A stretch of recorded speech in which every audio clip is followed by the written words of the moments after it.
Assalamualaikum warahmatullahi wabarakatuh. Selamat pagi anak-anakku yang hebat. Masih tetap di kegiatan MPLS virtual Siswa Baru SMP Negeri 10 Surabaya. Di hari yang ketiga ini, marilah kita awali dengan berdoa bersama. Semoga acara ini berlangsung dengan lancar dan kalian bisa mengambil, memetik hikmahnya, memetik kegiatan ini dengan baik. Untuk itu marilah kita berdoa menurut keyakinan kita masing-masing. Berdoa, silakan.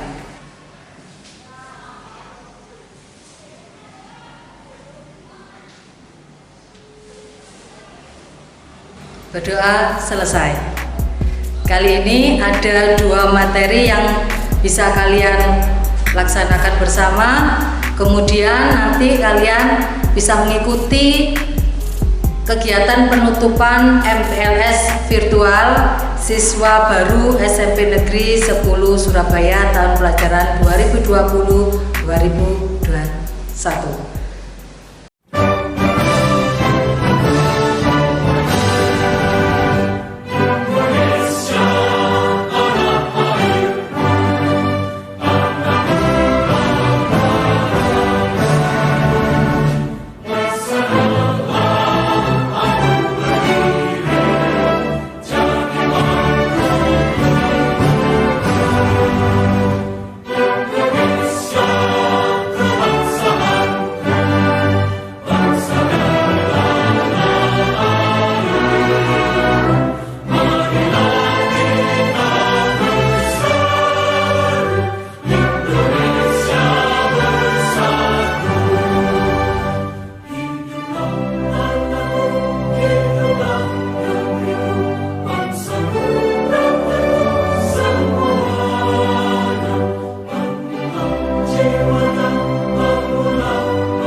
Assalamualaikum warahmatullahi wabarakatuh.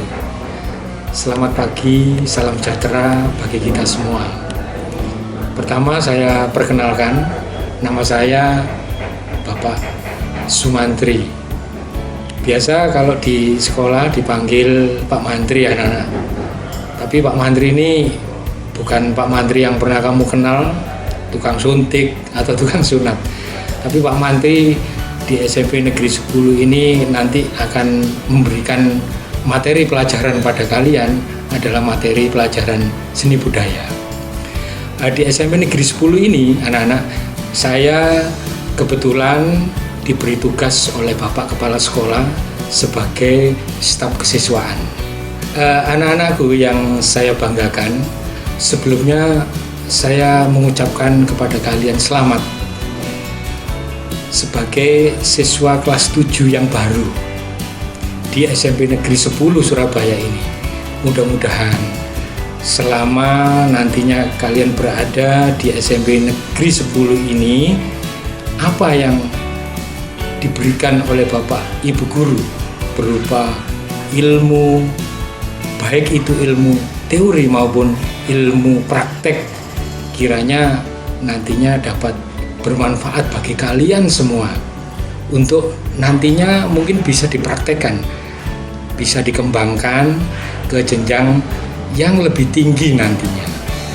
Anak-anakku yang saya banggakan, nantinya dalam kalian bersekolah untuk mendapatkan ilmu dalam mengikuti semua proses pembelajaran yang diberikan kali ini adalah sementara kalian diberikan melalui proses model daring, termasuk juga itu ilmu praktek maupun ilmu teori.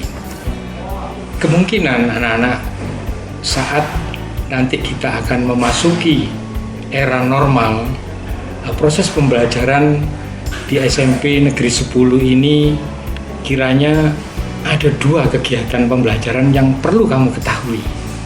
Yang pertama adalah materi pembelajaran intrakurikuler. Apa proses pembelajaran intrakurikuler itu? Proses pembelajaran intrakurikuler itu anak-anak adalah proses pembelajaran yang kalian laksanakan dalam kegiatan sehari-hari yang dilaksanakan di sekolah mulai hari Senin sampai pada hari Jumat yang sudah ditentukan mulai jam masuknya sampai jam akhirnya. Kemudian yang kedua adalah materi pembelajaran ekstrakurikuler. Ya. Pembelajaran ekstrakurikuler ini merupakan materi pembelajaran tambahan yang didasarkan oleh SK atau Surat Keputusan Menteri Pendidikan dan Kebudayaan nomor 060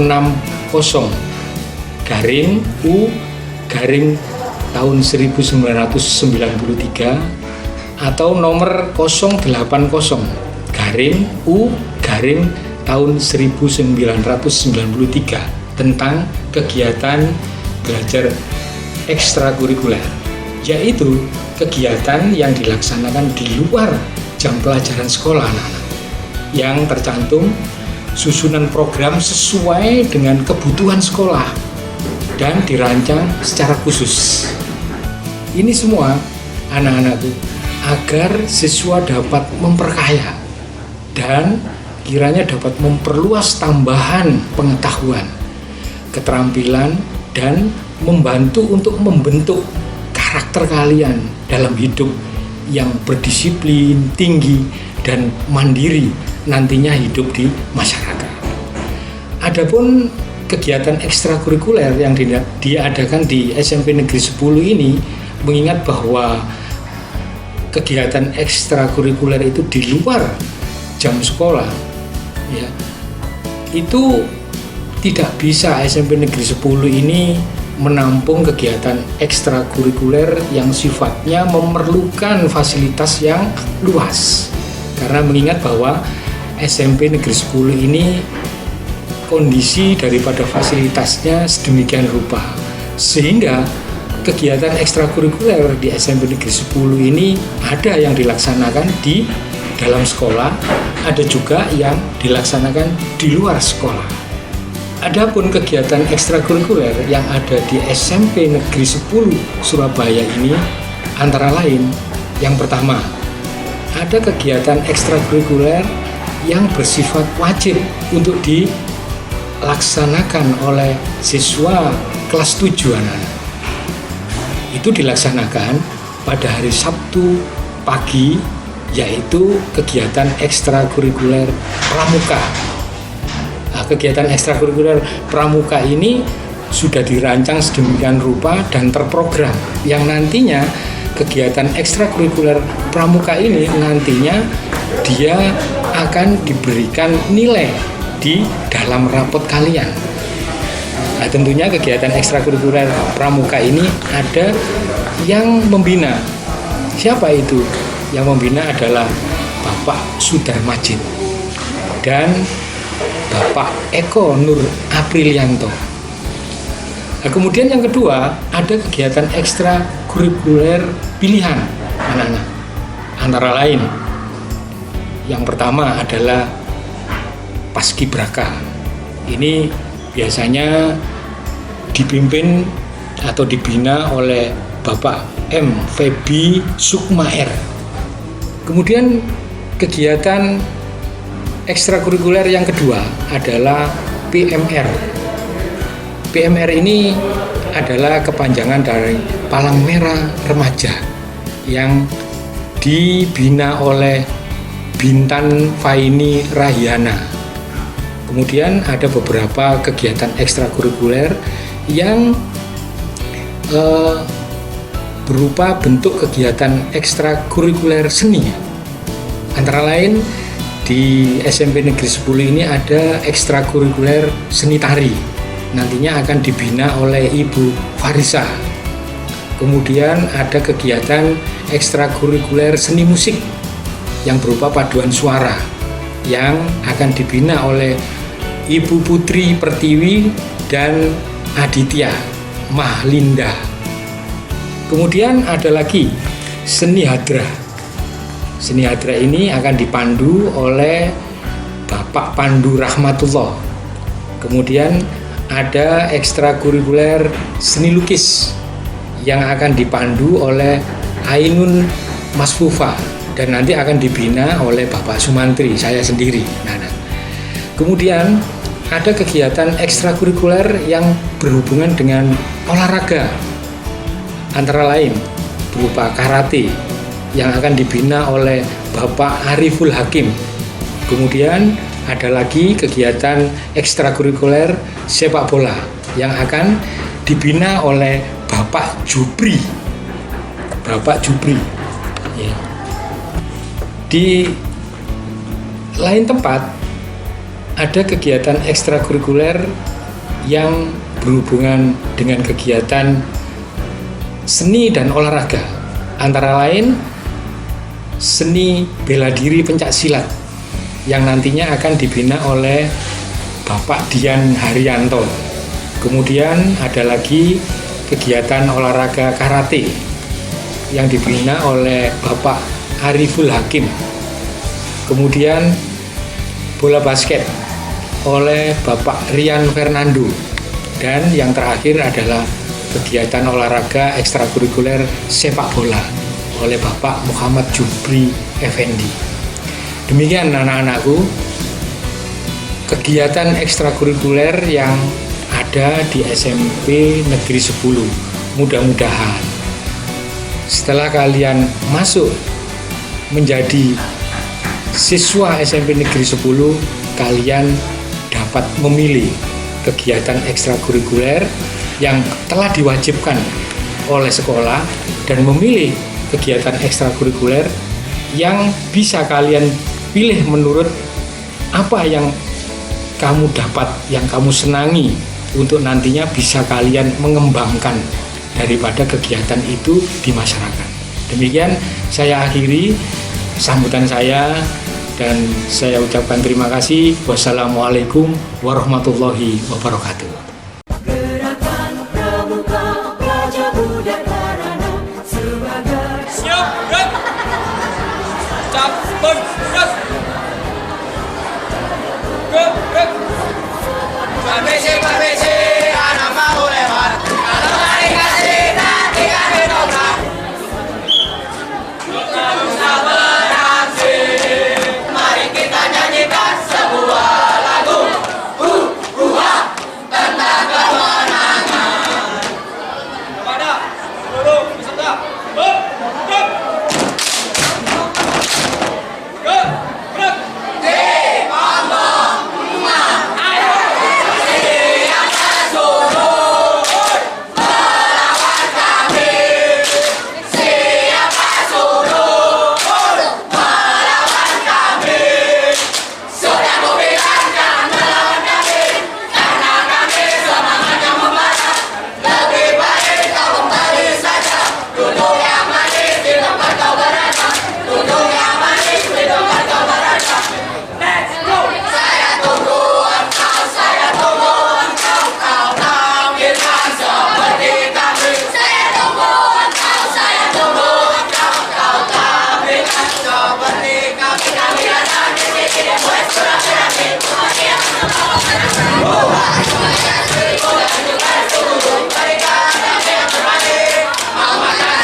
jangan sekali sakiti seperti kerjaan yang terpatrik Oreson yang tak bisa diulangi sampai suatu saat nanti.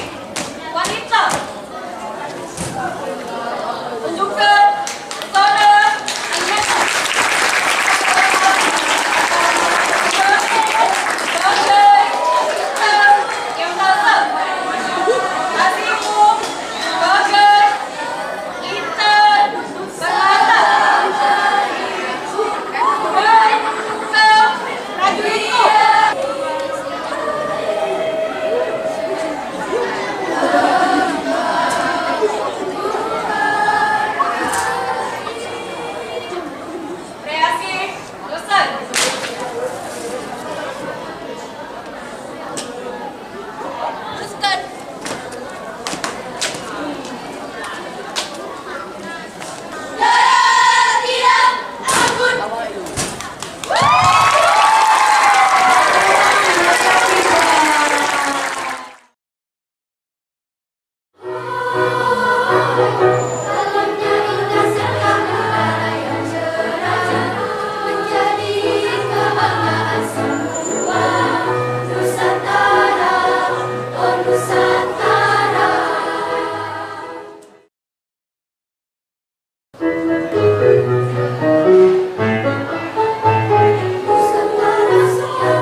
Perkenalkan, saya Bu Siti Wulandari, pengajar IPA. Saat ini saya akan memberikan materi yaitu tentang COVID-19 dan bagaimana cara pencegahannya. Kita saksikan ya.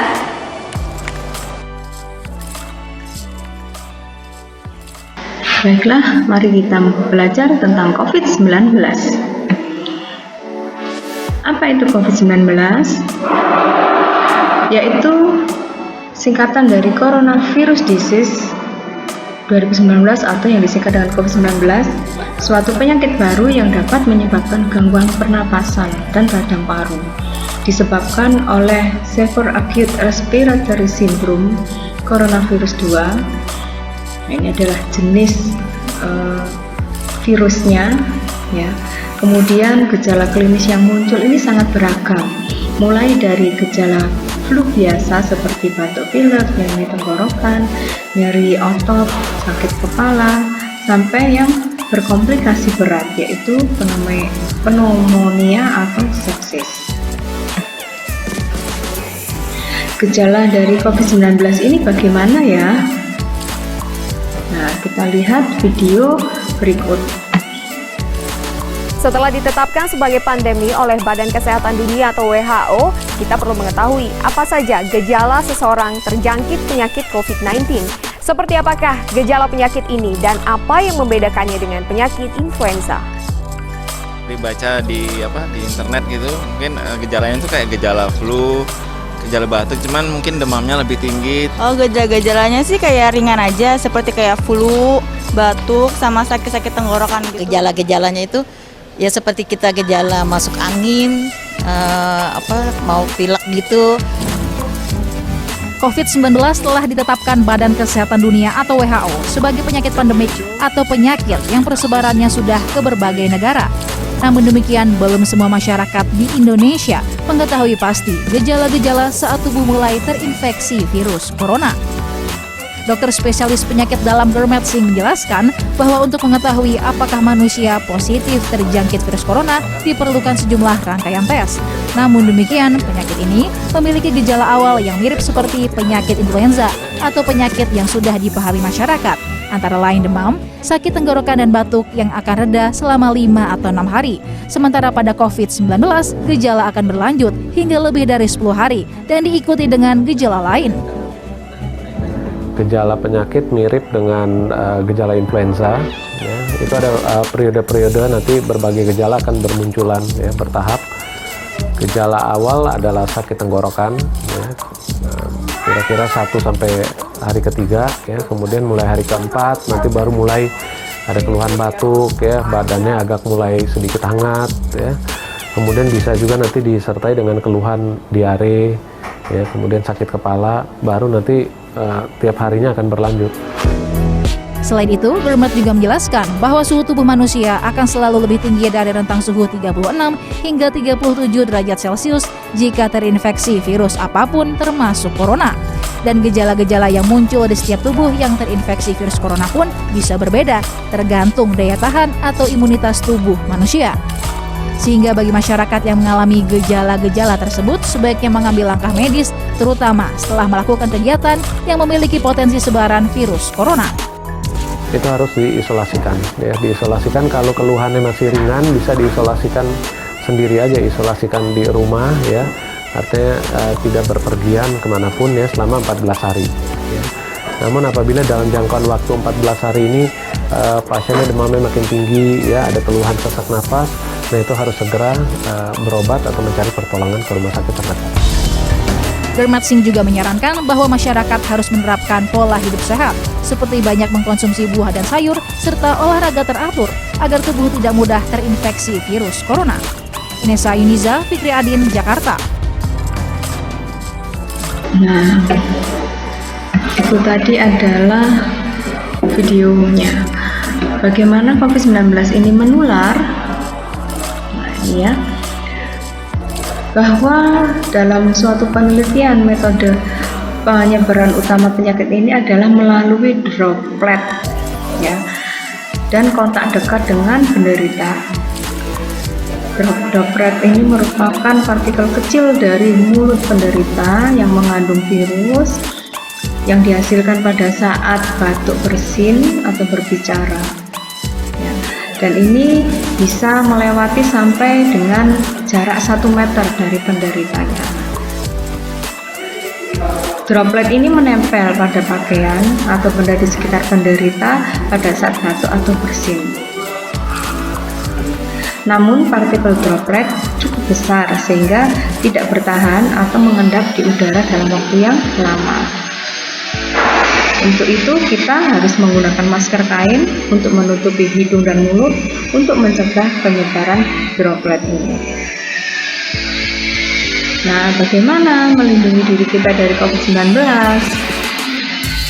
Ada beberapa hal yang dapat kita lakukan untuk mencegah atau membantu menghentikan penyebaran coronavirus ini, antara lain tetap tinggal di rumah, bekerja dari rumah, belajar dari rumah, dan beribadah di rumah. Cuci tangan dengan sabun dan air minimal 20 detik atau menggunakan hand sanitizer berbasis alkohol minimal 60%. Nah, itu adalah beberapa hal yang bisa kita lakukan untuk mencegah penyebaran virus corona. Selain itu, di sini kita harus sering-sering membersihkan atau mendisinfeksi permukaan benda yang sering kita sentuh. Contohnya layar HP. Ya. Tutupi mulut dan hidung saat batuk atau bersin dengan tisu atau siku bagian dalam. Terapkan pola hidup sehat dengan makanan bergizi dan olahraga.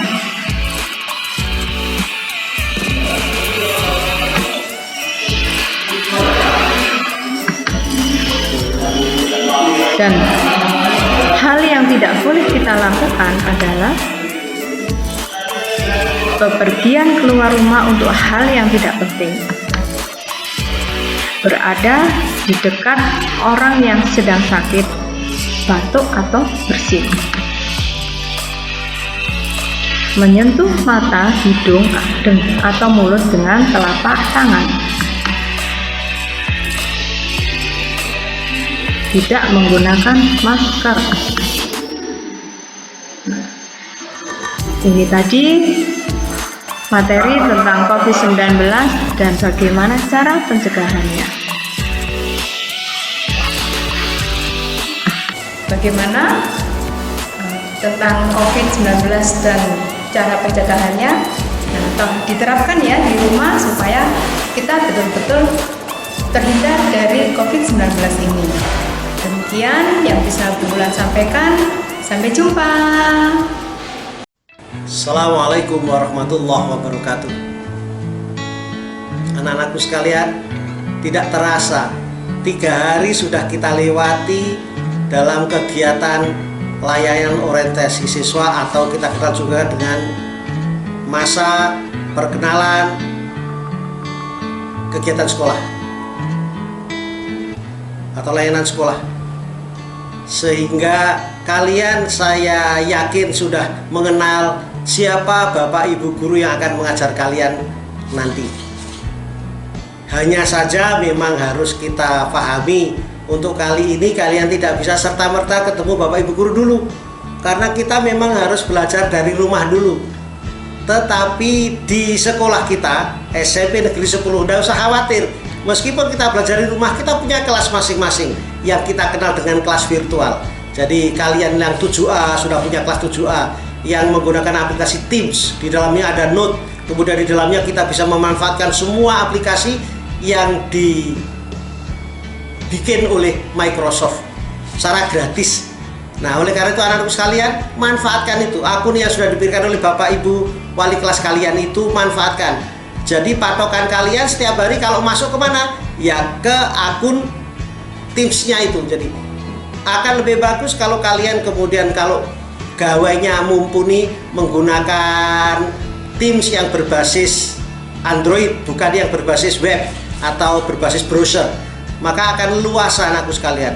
Jadi kalau kalian menggunakan tim yang berbasis browser, maka kerjanya lebih enak. Nah, itu kalau untuk gawe yang mumpuni, yang bisa digunakan untuk menyimpan data lebih besar. Tapi kalau yang mungkin yang sederhana ya cukup bisa lewat browser yang kalian miliki itu.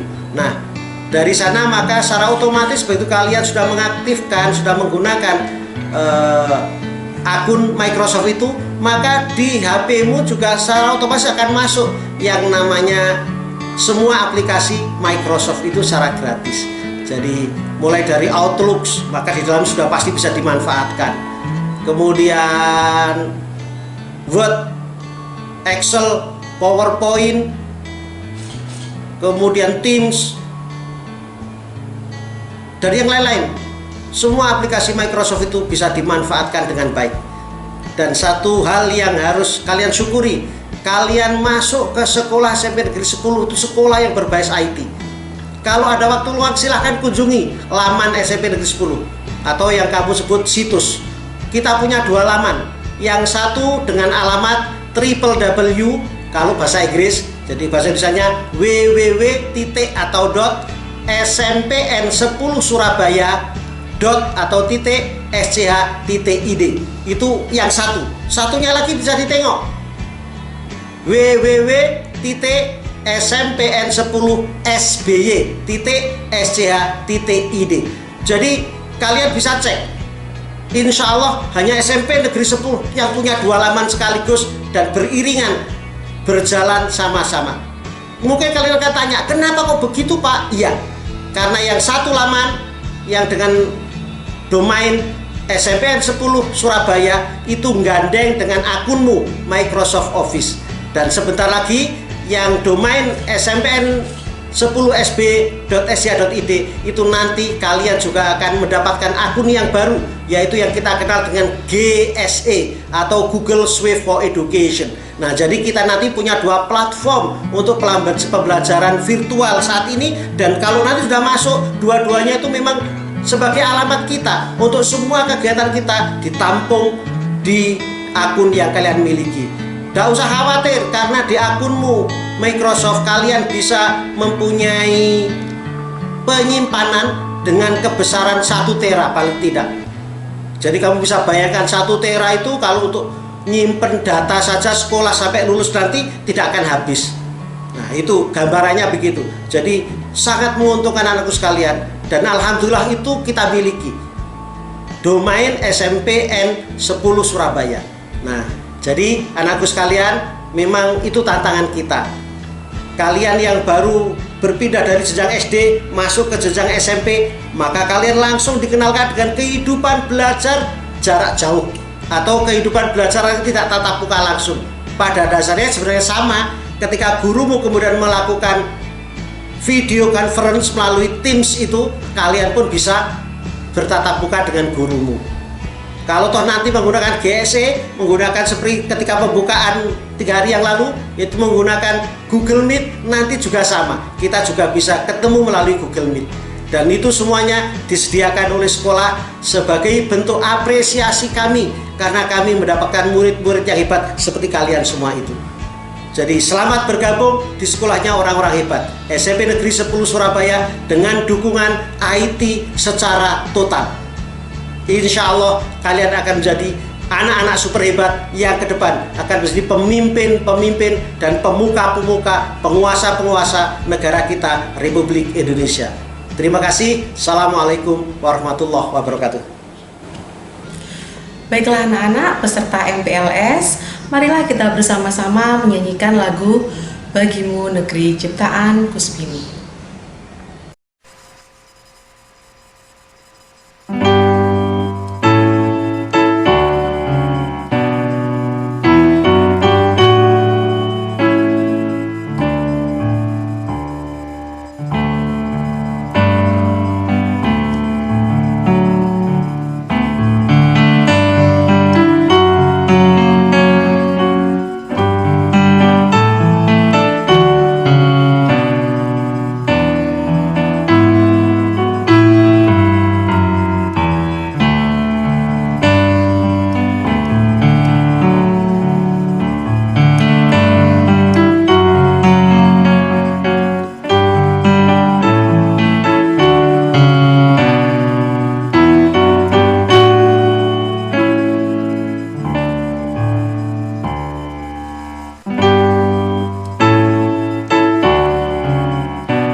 Alhamdulillahirrahmanirrahim, kegiatan MPLS secara virtual siswa baru SMP Negeri 10 Surabaya tahun pelajaran 2020-2021 telah kita laksanakan bersama-sama. Setelah ini kalian bisa mengikuti kegiatan penutupan MPLS secara virtual, kemudian diakhiri dengan doa penutup. Untuk kegiatan materi yang kalian terima tadi, semoga bermanfaat bagi kalian semuanya dan bisa dilaksanakan dalam kehidupan sehari-hari, karena memang pada saat ini kita diberi ujian oleh Allah Subhanahu wa Ta'ala dengan adanya pandemi, sehingga tadi yang sudah diterangkan oleh ibu guru kalian bagaimana cara menangani dan menghadapi pandemi ini bisa kalian terapkan. Tetap sehat dan semangat. Sampai bertemu besok lagi. Tetap semangat, tetap sehat dan semangat. Sampai bertemu di edisi pembelajaran esok harinya. Wassalamualaikum warahmatullahi wabarakatuh. Assalamualaikum warahmatullahi wabarakatuh. Anak-anakku yang berbahagia, untuk mengakhiri acara masa pengenalan siswa baru, mari kita tutup acara ini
Assalamualaikum warahmatullahi wabarakatuh.